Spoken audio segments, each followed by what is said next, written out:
Makamu wa Rais wa Tanzania Dr. Emmanuel John Nchimbi ametangaza kujiuzulu rasmi nafasi yake na kustaafu utumishi wa umma pamoja na siasa za moja kwa moja kuanzia Septemba 4 mwaka huu 2026. Uamuzi huu unafungua ukurasa mpya katika uongozi wa Tanzania, huku Rais Samia Suluhu Hassan sasa akiwa na nafasi ya kumteua makamu wa rais mpya. Katika taarifa yake ya Agosti 25, Nchimbi amesema amewasilisha rasmi uamuzi wake kwa Rais Samia na kwamba amefanya hivyo kwa mujibu wa Katiba ya Jamhuri ya Muungano wa Tanzania. Lakini jambo linalovutia zaidi ni maelezo yake kwamba uamuzi huo unatokana pia na ahadi aliyowahi kutoa kwa Rais Samia mwaka mmoja uliopita.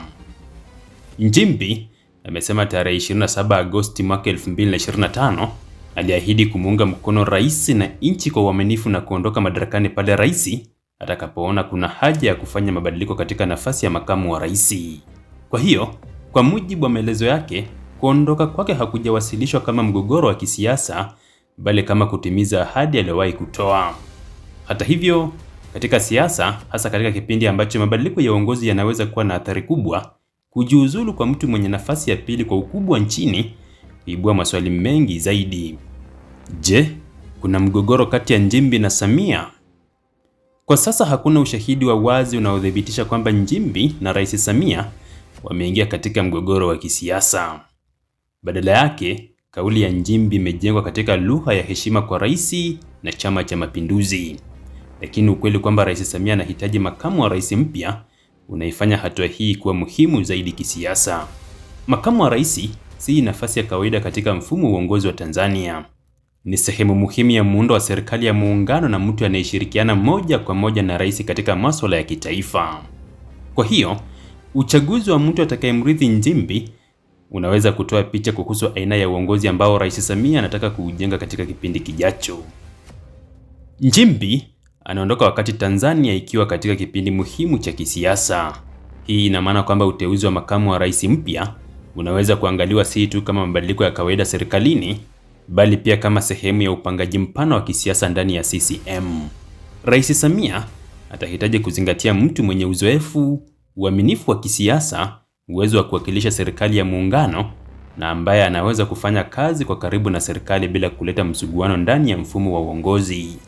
Kwa upande mwingine, uteuzi huu unaweza pia kuibua mjadala mkubwa kuhusu mizani ya kisiasa na kijamii ndani ya nchi ya Tanzania.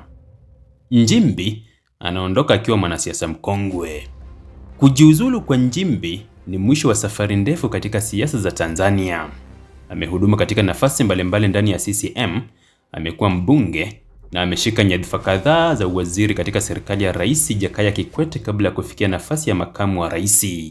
Safari yake ilianza mapema ndani ya CCM ambako aliwahi kuongeza umoja wa vijana wa Chama cha Mapinduzi. Baadaye aliingia katika siasa za uchaguzi na kuchaguliwa kuwa mbunge wa Songea mjini mwaka 2005. Kutoka hapo, alipanda hatua kwa hatua katika serikali, akishika nafasi za naibu waziri na baadaye waziri, ikiwemo nafasi nyeti ya waziri wa mambo ya ndani. Hii inaonyesha kwamba Nchimbi hakuwa makamu wa rais mwenye historia fupi ya kisiasa. Alikuwa mwanasiasa aliyekuwa amejenga mtandao na uzoefu ndani ya mfumo wa CCM kwa miongo kadhaa. Nchimbi amesema anastaafu kabisa utumishi wa umma na siasa za moja kwa moja. Hii ni kauli muhimu kwa sababu wanasiasa wakongwe wakati mwingine huondoka kwenye nafasi za serikali lakini hubaki na ushawishi mkubwa ndani ya vyama vyao au katika siasa za kitaifa.